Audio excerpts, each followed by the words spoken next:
اور پھر فرمایا ذالک الکتاب لا ریب فیہ۔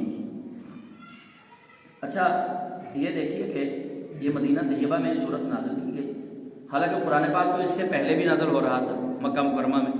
رسالت مآب صلی اللہ علیہ وسلم نے 13 سال نبوت کے اعلان کے بعد مکہ مکرمہ میں گزارے، قرآن پاک ان 13 سالوں میں بھی نازل ہوتا رہا، لیکن قرآن پاک کی جو سب سے پہلی سورت ترتیب کے اعتبار سے وہ سورہ بقرہ، اور اس سورت کے اندر وہ شاندار انداز اپنایا گیا کہ پہلے عقیدے کو بیان کیا گیا، پھر عمل کو بیان کیا گیا، پہلے عقیدہ پھر عمل۔ اب جب آپ اس کی ترتیب دیکھیں گے پھر یہ بات سمجھ میں آئے گی کہ ہمارے بزرگ، ہمارے سلف، ہمارے اکابرین وہ ہمیں عقیدے پر زور کیوں دیتے ہیں؟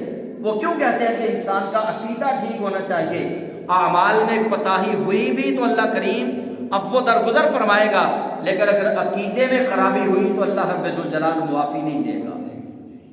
وہ عقیدے کو اس لیے نمبر 1 پہ رکھتے ہیں کہ رب ذوالجلال نے قرآن کریم کے اندر جو شرائط بیان کی ہیں قرآن پاک کو سمجھنے کی، اللہ فرماتا ہے ذالک الکتاب لا ریب فیہ، یہ بلند رتبہ کتاب، اس کے اندر شک کی گنجائش ہی نہیں ہے۔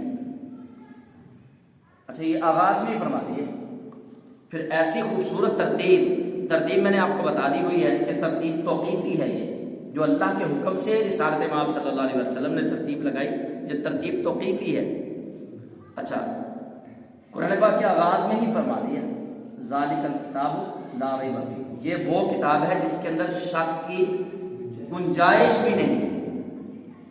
یہ نہیں کہا کہ اس کے اندر شک نہیں ہے، بس شک کی گنجائش بھی نہیں ہے، گنجائش بھی ختم شروع میں، تاکہ پڑھنے والا بے دھڑک ہو کے پڑھے، پڑھنے والا ذہن کو صاف کر کے پڑھے، پڑھنے والا بغیر کسی ڈر کے پڑھے، پڑھنے والا یقین کامل کے ساتھ پڑھے کہ میں جس کتاب کو پڑھنے لگا ہوں اس کے اندر کسی نے ملاوٹ نہیں کی، اللہ نے بتا دیا ہے ذالک الکتاب لا ریب فیہ۔ پہلا مضمون جو بیان کیا گیا قرآن پاک کے اندر سورہ بقرہ میں، وہ پہلا مضمون یہ ہے کہ قرآن پاک شک سے مبرہ و منزہ ہے، اس کے اندر شک نہیں ہے۔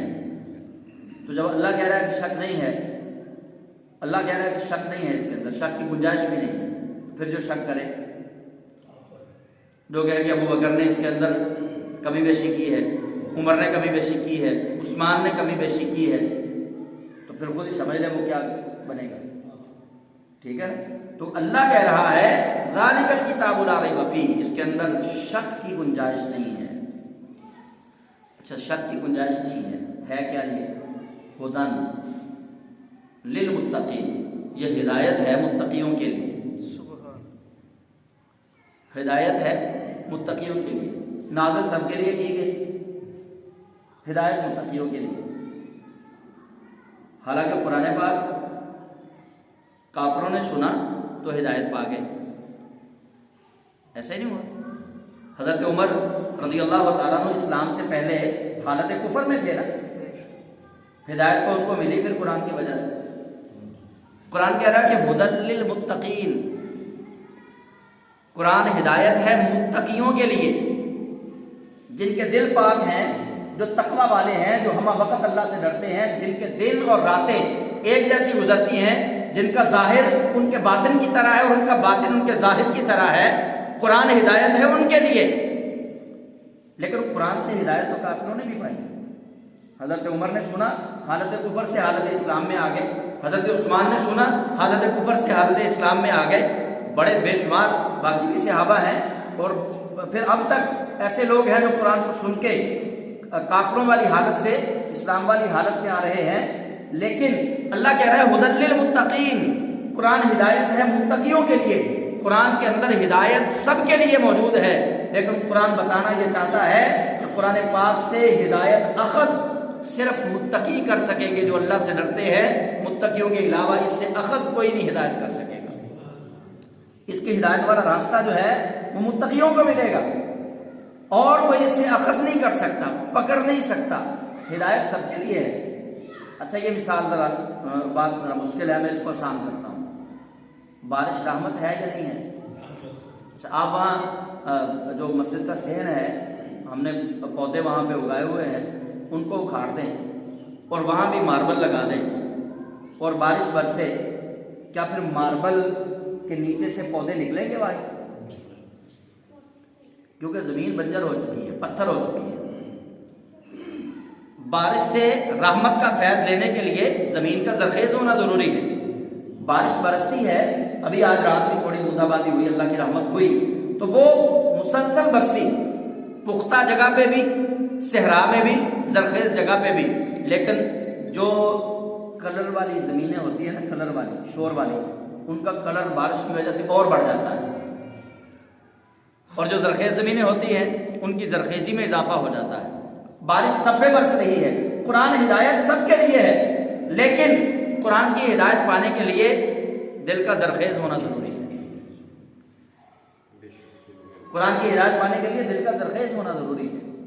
جس طرح بارش برستی ہر جگہ پہ ہے، لیکن وہ زرخیز زمین کے اندر اس کی زرخیزی کو بڑھا دیتی ہے، اور کلر اور شور والی زمین کے اندر شور بڑھ جاتا ہے، کلر بڑھ جاتا ہے۔ وجہ یہ نہیں ہے کہ بارش کے رحمت ہونے میں کوئی شک ہے، بارش رحمت ہی تھی، لیکن جس زمین کا سینہ صاف تھا وہ اس کی زرخیزی میں اضافہ ہوا، جس زمین کا سینہ میلا تھا وہ زمین کا کلر جو ہے وہ اور زیادہ ہو۔ اسی طرح قرآن ہے، قرآن سے ہدایت وہی لے گا، ہدایت سب کو فراہم کرتا ہے قرآن، لیکن اس سے ہدایت اخذ وہی کرے گا جو متقی ہوگا۔ تو قرآن کریم نے یہ متقیوں کے لیے اس کو ہدایت، یہاں میں ایک بات اور بھی سمجھا دینا چاہتا ہوں۔ ہدن ہے مصدر، اس کا معنی ہے ہدایت۔ ہدن کا معنی ہدایت دینے والا نہیں ہے، ہدایت دینے والے کو ہادی کہتے ہیں۔ ہادیٌ، فاعلن کے وزن پہ ہادیٌ کا معنی ہے ہدایت دینے والا۔ یہاں کہا گیا ہدن، یہ مصدر ہے۔ اچھا مصدر کس کو کہتے ہیں؟ یہ تھوڑا میں نے شاید مشکل سوال کیا آپ سے۔ مصدر کہتے ہیں کان کو۔ اچھا کان کس کو کہتے ہیں؟ یہ کان نہیں، کھیوڑا کے اندر نمک کی کان آپ نے سنی ہے، ٹھیک ہے؟ مصدر کہتے ہیں کان کو، جس جگہ سے خزانہ نکلے، جس جگہ سے کوئی چیز نکلے۔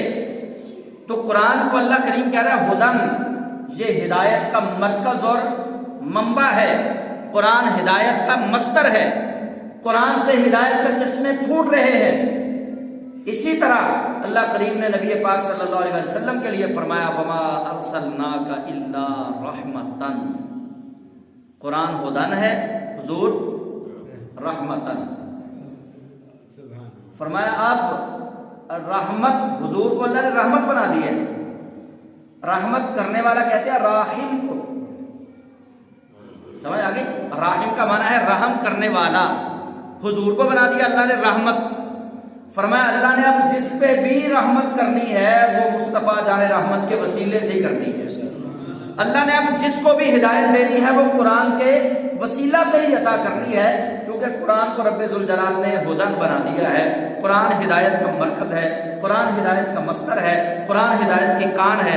تو رب ذوالجلال فرما رہا ہے کہ ہم نے قرآن کو متقیوں کے لیے ہدایت بنا کر بھیج دیا ہے۔ فرمایا اب اپنے دل کشادہ کر لو، اپنے دل صاف کر لو، اپنے دلوں کی بنجر کھیتیوں کو اللہ کے ڈر سے آباد کر لو، تو تمہیں اس قرآن سے ہدایت کا نور ضرور ملے گا۔ اچھا قرآن سے ہدایت حضرت عبدالعزیز دباغ رحمۃ اللہ علیہ، یہ بہت بڑے مفسر اور محدث گزرے ہیں، یہ آنکھوں سے نابینا تھے، آنکھوں سے نابینا تھے۔ تو ان کو شیخ عبدالعزیز دباغ رحمۃ اللہ علیہ کو چھیڑنے کے لیے، آزمانے کے لیے کچھ لوگ آ گئے، کئی بار آئے۔ وہ آ کے نا آپ کے سامنے وہ قرآن پاک کی کچھ آیتیں پڑھتے، ان آیتوں میں حدیث پاک کے الفاظ بھی شامل کر لیتے۔ یہ چونکہ نابینا تھے حضرت شیخ عبدالعزیز دباغ رحمۃ اللہ علیہ، ان کا ذہن یہ تھا کہ ان کو دیکھتے ہیں ابھی بڑے محدث بنے پھرتے ہیں، بڑے مفسر ہیں، بڑا علم ہے ان کے پاس، ان کو پہچان بھی ہے یا نہیں ہے۔ تو وہ قرآن پاک کی آیتیں پڑھتے پڑھتے بیچ میں حدیث پاک کے الفاظ عربی کے اندر شامل کر دیتے۔ تو شیخ عبدالعزیز دباغ رحمۃ اللہ علیہ ان کو روکتے، آپ فرماتے ہیں نہیں بھئی یہ الفاظ تم نے زائد یہاں پہ شامل کر دی، یہ قرآن کے الفاظ نہیں ہیں، یہ حدیث کے الفاظ ہیں۔ وہ حضرت شیخ عبدالعزیز دباغ رحمۃ اللہ علیہ سے کہتے کہ حضرت آپ کو تو آپ کی تو آنکھیں نہیں ہیں، آپ کو تو آنکھوں کا نور نہیں ملا، آپ کو کیسے پتہ چل جاتا ہے کہ یہ حدیث کے الفاظ ہیں، یہ قرآن کے الفاظ نہیں ہیں؟ تو حضرت شیخ عبدالعزیز دباغ رحمۃ اللہ علیہ فرمانے لگے قرآن پاک کا نور اور ہے، حدیث کا نور اور ہے۔ جب تم قرآن پاک کی تلاوت کرتے ہو تو میں اس نور کو پہچانتا ہوں جو قرآن کا نور ہے، اور جب تم بیچ میں حدیث کے الفاظ شامل کرتے ہو تو نور کی کیفیت تبدیل ہو جاتی ہے، تو مجھے پتہ چل جاتا ہے یہ قرآن کا نور نہیں ہے۔ تو یہ اللہ کریم جس کو ہدایت کا نور عطا فرماتا ہے پھر وہ پہچان بھی رکھتا ہے۔ تو رب ذوالجلال نے قرآن پاک کے لیے ارشاد فرمایا کہ یہ قرآن ہدایت ہے متقیوں کے لیے، اور تقوی کی مثال حضرت عمر نے یوں دی۔ آپ سے پوچھا کہ تقوی کیا ہے؟ آپ نے فرمایا تقوی یہ ہے کہ کانٹے دار جھاڑی ہو، اور کانٹے دار جھاڑی کے قریب سے جب گزر ہو، فرمایا کیسے گزرو گے؟ تو انہوں نے کہا جی ہم اپنے کپڑوں کو سمیٹ کر گزریں گے۔ کانٹے دار جھاڑی ہے، اس کے قریب سے گزرنا تو کپڑوں کو سمیٹ کے گزریں گے کہ کانٹا نہ چبھ جائے۔ فرمایا یہی تو تقوی ہے، یہی تو تقوی ہے کہ چلتے وقت، کھاتے وقت، پیتے وقت، معاملات کے وقت قدم پھونک پھونک کے رکھنا کہ کہیں کوئی لقمہ حرام اندر نہ چلا جائے، اپنا قدم اٹھاتے وقت پھونک پھونک کے رکھنا کہ کہیں میرا قدم حرام کام کی جانب نہ چلا جائے۔ فرمایا جس طرح کانٹے دار جھاڑی کے قریب سے گزرتے ہوئے انسان اپنے کپڑوں کو اکٹھا کرتا ہے، سمیٹتا ہے، اسی طرح بندہ مومن برائیوں سے بچنے کی کوشش کرتا ہے جس طرح وہ کانٹے دار جھاڑی سے بچنے کی کوشش کرتا ہے۔ جس کے بعد یہ تقوی ہوگا وہ بندہ قرآن سے ہدایت کا نور